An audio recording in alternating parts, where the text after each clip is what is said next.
I have a question. Can a wooden plane like this, which is about 100 years old, be made to work as good, or if not better, than what we understand as a traditional Stanley plane? And that's what we're going to do. We're going to restore this, but there's more. I'm going to also show you how to use this, and you'd be surprised at one of the tools you're going to need in order to use a wooden plane like this. But the first job is we've got to get it cleaned up, because this has got 100 years worth of dirt and grime and rust. So the first job is to just simply take it apart and look at the different components. So let's do that first. And now sometimes when they've been lying around for probably decades unused, these wedges can be very firm, but I have loosened this one off. But basically, take a hammer, sharp tap on the back, and it should loosen off. You may need to hit it several times, but don't really bash down on it, because all you do is damage the plane. That gives us the body of the plane, the wedge, and the blade, or the iron as it's actually called. As you can see, it's full of muck and grime, so is the wedge, and the blade is rusty.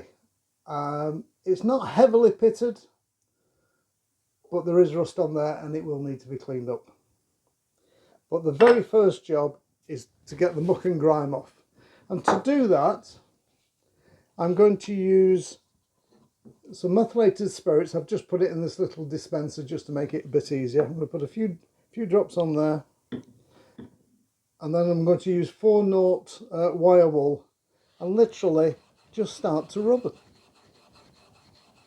And just work my way along, and already you can see the muck and the grime coming off, because it was almost impossible to tell what this wood was. It was so grubby. A little bit more. But we're only using drops, we're not using masses of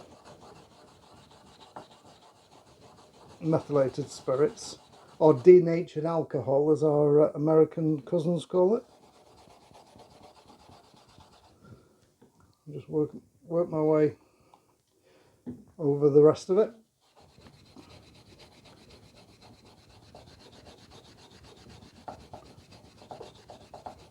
This may take 2 or 3 goes to get all the muck and grime out of it. It just depends on the state of the plane in the first place.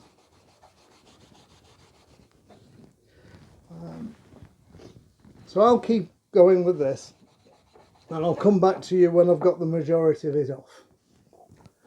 Right, I've nearly got it all clean now. Just literally, but you can see just how that dirt is coming off there, just from that little bit there.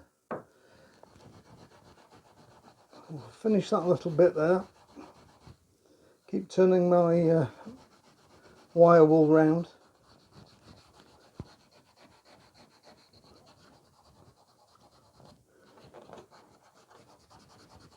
The wood will lighten as the methylated spirits evaporates.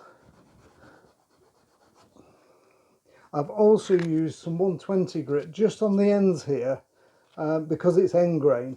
You can see how it tends to soak up the methylated spirits. So I've used 120 grit there just to smooth it off, because these are hit with hammers, and because of that you can get rough edges, and you don't want those, because otherwise when you're using these planes you end up with blisters. So you want the ends to be nice and smooth and feel comfortable in the hand.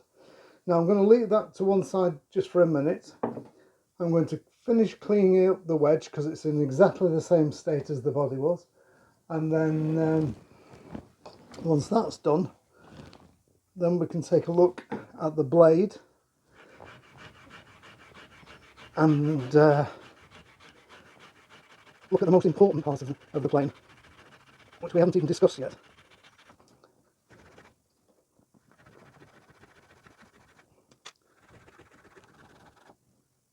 This has been a hit on the end of it a time or two, I can tell. That should be smooth, but it's not. There we go, better.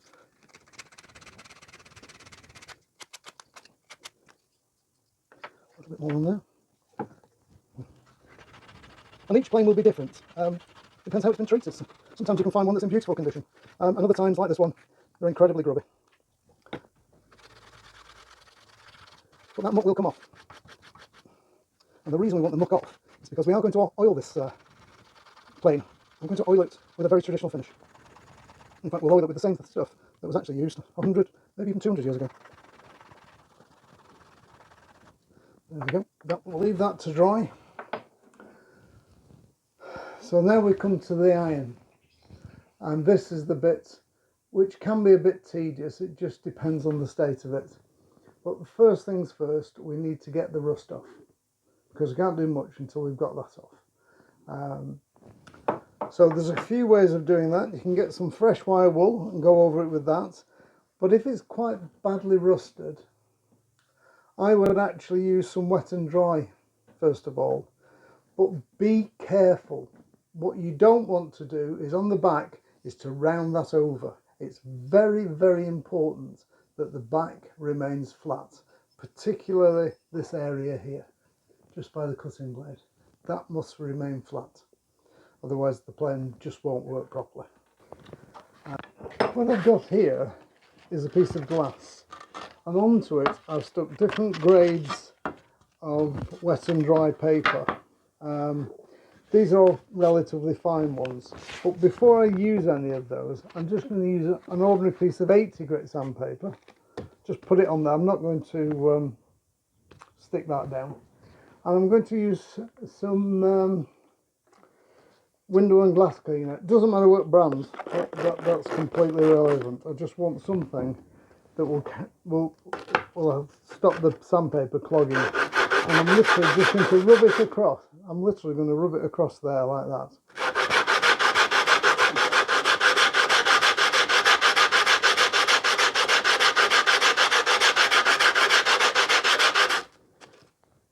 And then I'll just got a piece of kitchen roll.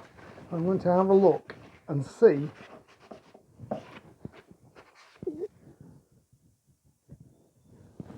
can you see already, just within 30 seconds or so, how I'm getting it obviously is flat around that lead edge. It wants more work yet, but there it's rubbing and there it's rubbing. That doesn't really matter, but that is very important. So I'm going to carry on rubbing it on the 80 grit just to remove the worst, and then work through down through all the different grits.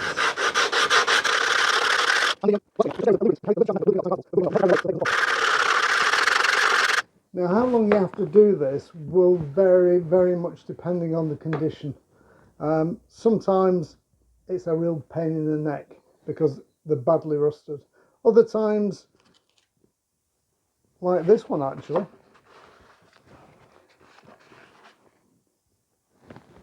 it's coming up very nicely already. I don't have to go mad because I can see that that very tip there is already quite clean. The rest of this doesn't matter. As long as it's not lumpy or bumpy, it'll be absolutely fine. The other thing to check as well, and I've just noticed on this one and I didn't check earlier, is sometimes the very top of the iron has been hit with a hammer. And I can see that this one has, because can you see just there? Oops, get the light right. Try and get the light right. There's a tiny bit along this top edge that's shiny, which means it's been hit and bent over. So what I'm going to do with that is grab a file, if I can find one. There we go. And I'm literally just going to file that edge. Just move those out of the way for a second.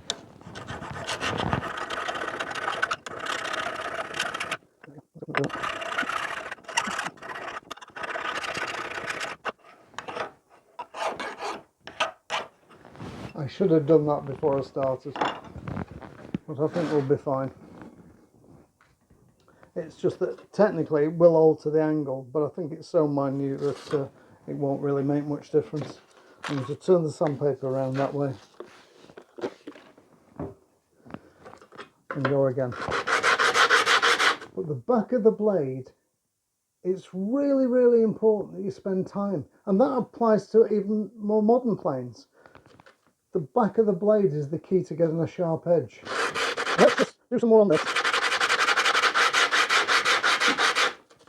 and then we'll come back to it, because that is looking really good, believe it or not. And I'll work my way through the grits, and once I've got it nice and clean, I'll get back to you. Okay, so we've got our 400 grit diamond stone, and we're going to work the blade over the diamond stone, both backwards and forwards like this and in circles, it doesn't really matter, but keeping my weight on the fingertips on the top of the blade and keep it moving. A bit more of the glass cleaner, and don't buy a premium brand, just buy the cheapest one you can get. All it's there for is to help to lubricate the stone and clear away the tiny particles of metal as they come off the blade. But this is a bit of a messy process, but flattening the back of the blade is the most important job, because without a flat back, and you can start to see, I'll bring that in close, and how the polish is appearing on that blade. And I need to keep working this until it's polished all the way across that front edge. Not bothered about this, that doesn't matter. Just that front edge. And once it's polished all the way across, then I know that the back is flat and it's sharp. But each one of these tools is a little bit different, because it depends how it's been treated over the years. Some are a lot easier to do than others. But don't shortcut this step. If you shortcut this step, then it won't work well.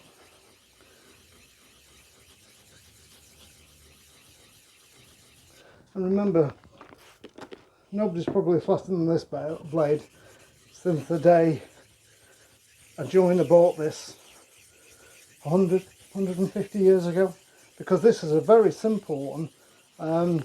There's no cap iron or anything like that in it, so I suspect this one is very old, and it appears to, now it's drying out, it appears to be made from oak.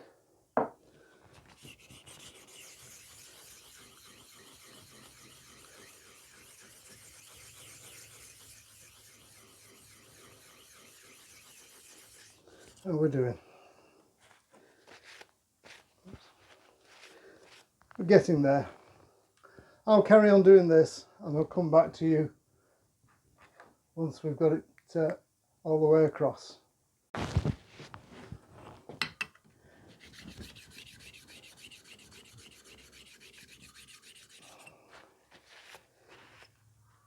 Okay, I'm pretty much there now. We have a nice shiny blade. That's only on the 400 side. I'm going to flip it over, and then I'm going to go again on the 1200 side just to refine the finish.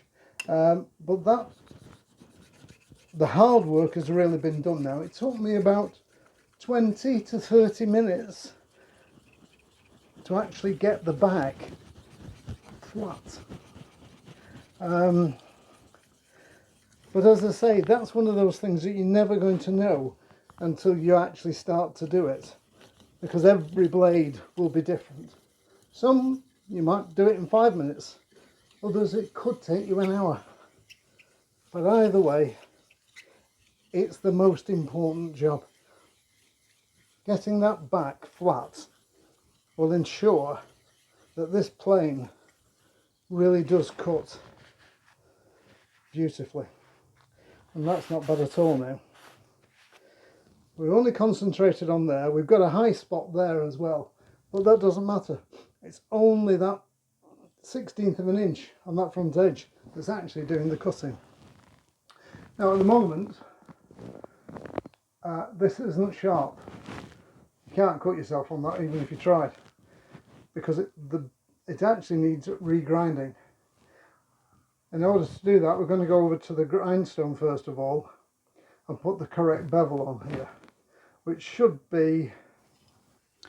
Now we need to grind this blade to 30 degrees. So I've set my protractor to 30 degrees just to see what it was originally, and it was actually about 30 degrees. So I'm going to bring the grindstone across there and get that all nice and sharpened. And if you don't happen to have an adjustable protractor, this type of thing, I'll show you a trick if you stick with me as to how to get around that problem. So let's get this switched on.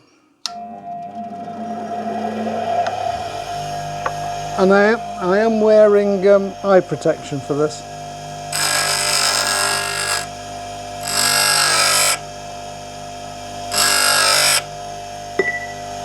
And it's also important that you keep dipping the blade into water to keep it cool.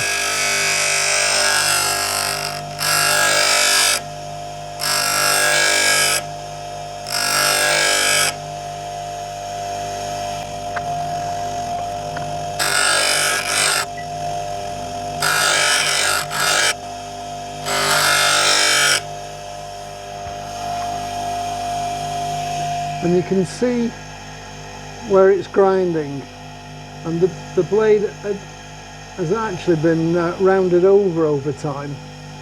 So at the moment it's grinding more off the back edge than it is off the cutting edge. But it would steadily work its way down there, and then we'll be ready to try it out.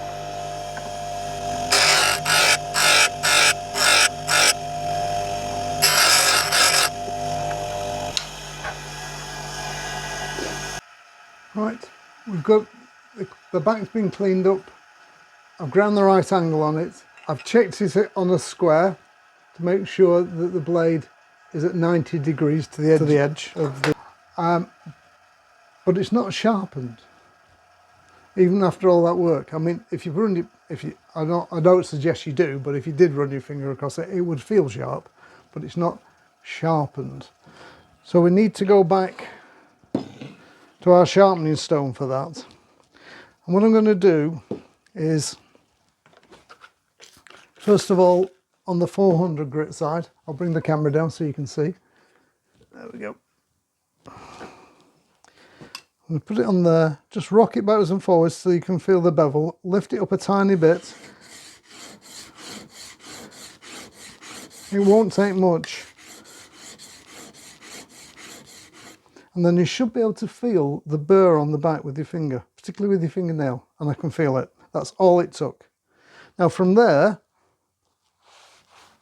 I'm going to flip it over, go to the 1200 side, and do the same thing again. So there's my bevel, lift a fraction. And this is not so much grinding more metal away, although it is slightly. It's much finer, so it's sort of polishing it as well at the same time. And there we go, that will be plenty. I'm now going to put the back of the blade down flat and just go over it again. Even after all that polishing. And then I'm literally going to tip it forward. Just one like that, then get a cloth and just wipe off. And that will now be sharp. But if you look very closely, actually I'm going to bring the camera up so I can do this. If you look very closely, can you see a little raggedy bits of metal on the edge? That's the burr. You can literally pick it off with your fingers. In order to actually really sharpen this up, I'm going to give it a polish. I'm going to give it a polish using a piece of leather. At this point, the microphone I was using decided to stop working. So what I'm actually doing here is I'm just talking about the fact that the leather has some compound on it.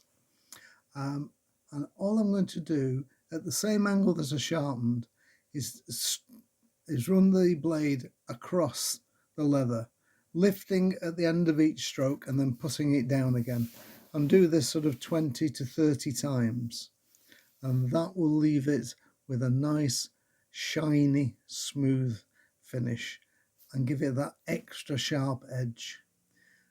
And once I've done the front face and you can see it's shiny, I'm going to turn it over and do the same on the back. Now, you don't normally have to do the back every time you sharpen, but at the moment this particular back has never been polished before, and being polished makes a world of difference to how smoothly it cuts. And then I'm just doing a couple of strokes one way and a couple of strokes on the back again, just to remove that final bit of burr that was just literally holding on by tenths of a millimetre, and it literally just came away.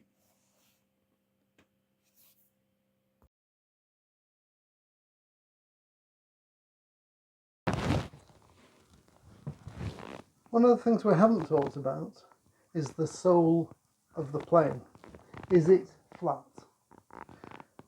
So let me bring the camera in really close and I'll show you what's going on with the sole of this plane and how we're going to put it right.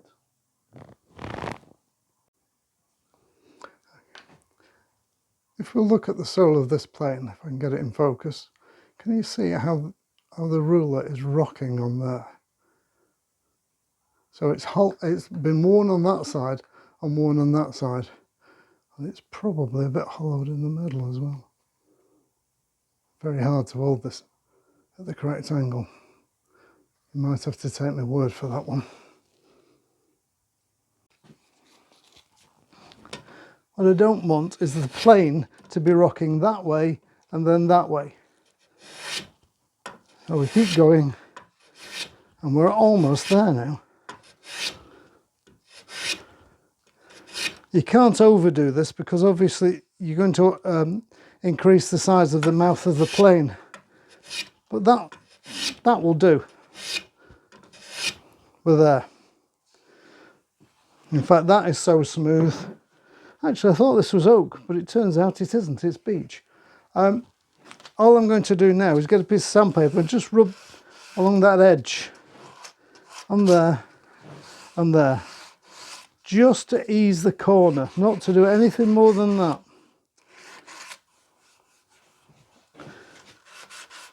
And that's 120 grit then. So there's our sole of the plane now, and this time I'm not going to hold it up to camera, but take my word for it, that is dead flat in both directions.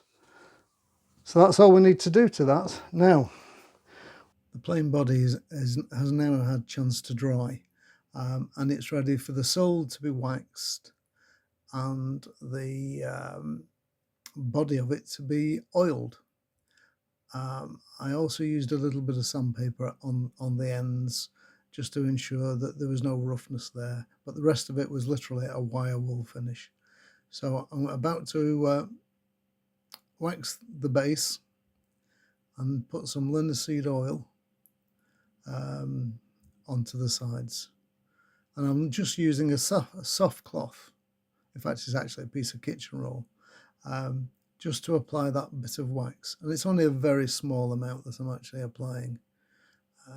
You just need something on there just to allow the plane to slide over the wood in a nice smooth action, and you can see there's almost nothing going on there. It's just that tiny bit, and then I'm buffing it back off again and just ensuring that I haven't left any wax inside the throat of the plane there. And there you have it.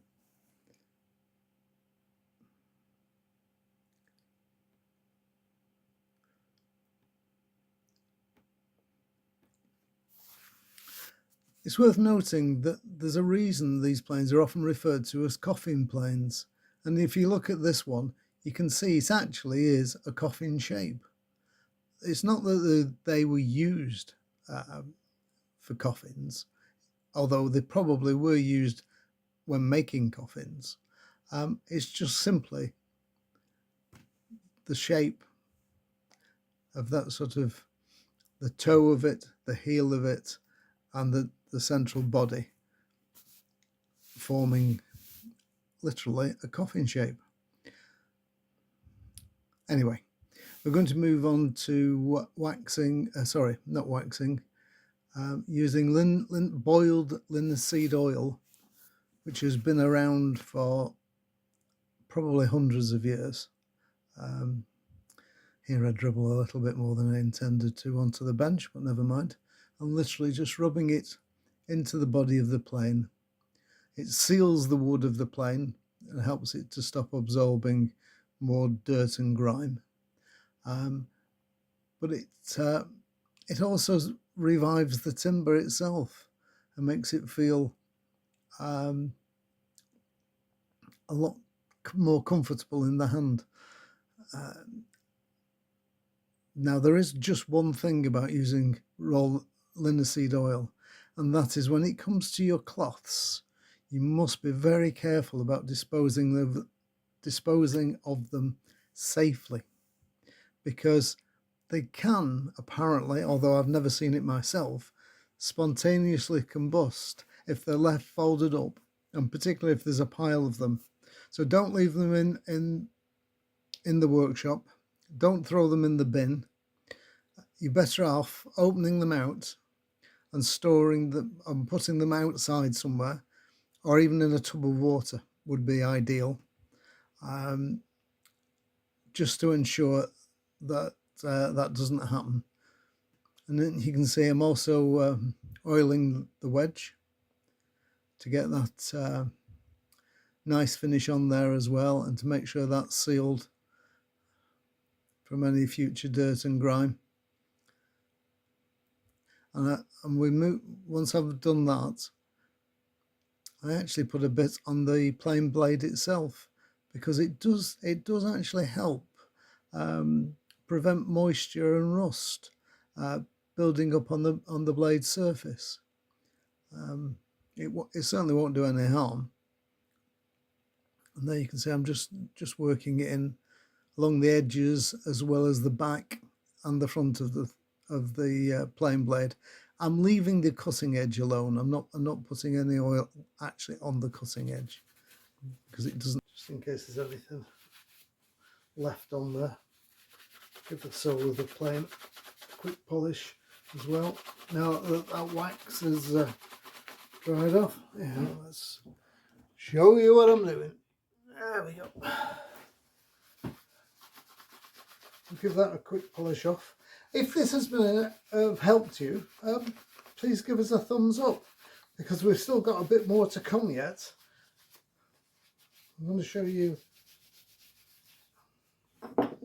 how to set the plane up, how to adjust the plane, and you won't believe what we're actually going to use to adjust this plane. It's certainly not anything you would use on a metal plane.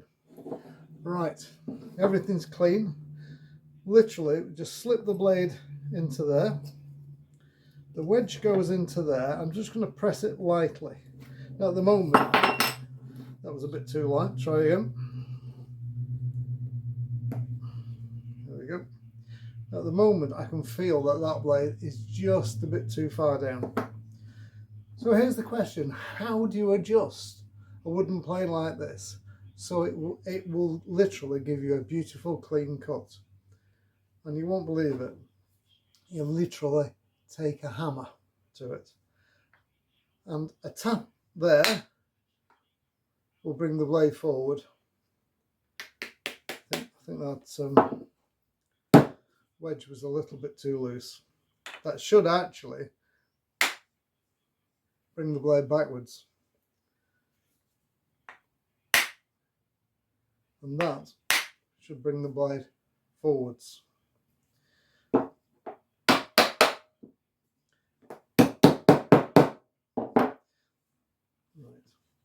Now then, it's just set, I think, just below the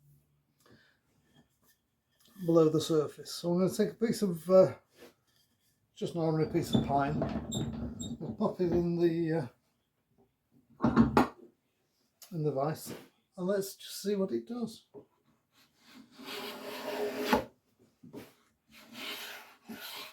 Well, shall we try that again?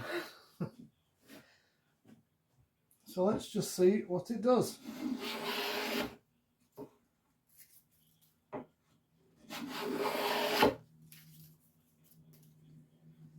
It actually takes a really nice cut. That's probably just a little bit heavy.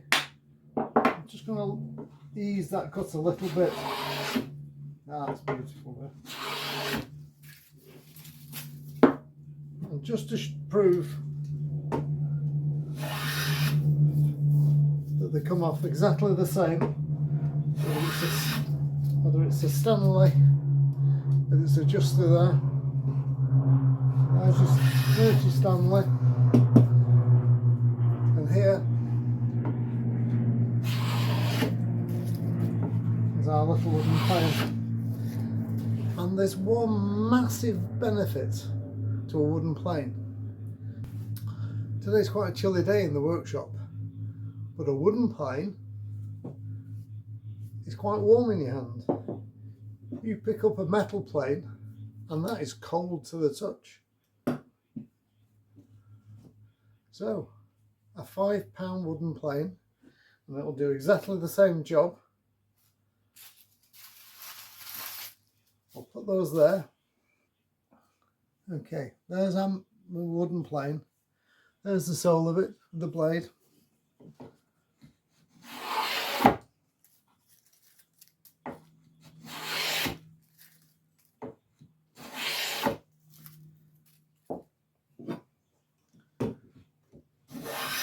And there's the Stanley one.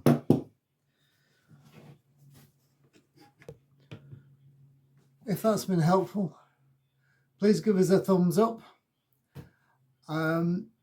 Subscribe if you can. It really helps the channel. And I look forward to hearing your comments. I'm Dave. I'm the Skimp Woodworker. See you again. Take care now. Bye. Okay, this is where the bonus comes in. If you don't have an adjustable protractor like the one I'm just showing you, use an ordinary school protractor. And what I'm going to do is put a piece of white tape on this scrap of plywood, parallel to the actual edge of the ply. That's important that you get it nice and parallel, and then simply trim it off with a Stanley knife. Now what I'm going to do is I'm going to put a little mark towards the centre of this piece of plywood. It doesn't matter if it's dead centre, just somewhere close. And I decide here just to use the Stanley knife rather than my marking knife, because most people have a Stanley knife. And I'm putting the centre of the protractor on that mark, and because I'm a blind old bugger, I decide I need to put a pencil mark on there as well, just to make sure I can see it clearly. I then mark an arc around the protractor, and I mark off at 20 degrees, 25 degrees, 30 degrees, and then an optional 35 and 40 degrees. And you'll see where that comes in a minute. And then I'm going to use that little steel ruler. You could use a plastic ruler, but if you use a plastic ruler, be careful when you're using a knife that you don't cut into the ruler itself. And then I'm literally going to just mark on here a little score mark with the knife for each of those degrees, steadily working my way round.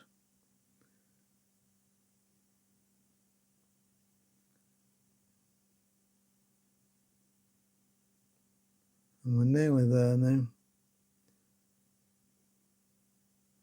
Just making sure the blade doesn't slip. And then I'm going to write on here 20, 30 and 40. The ones in between don't need to, they are 25 and 35, but you can work that out for yourself. And then I'm going to take a little bit of trim that I've put some double-sided tape on, and I'm just going to stick it along the edge, just for a very quick demonstration. And then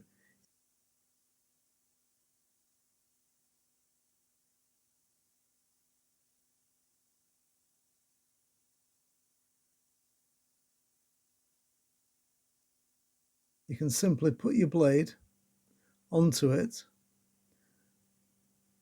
and if you use a little ruler against the bevel of the blade, you can read off the angle you've either sharpened to or ground to on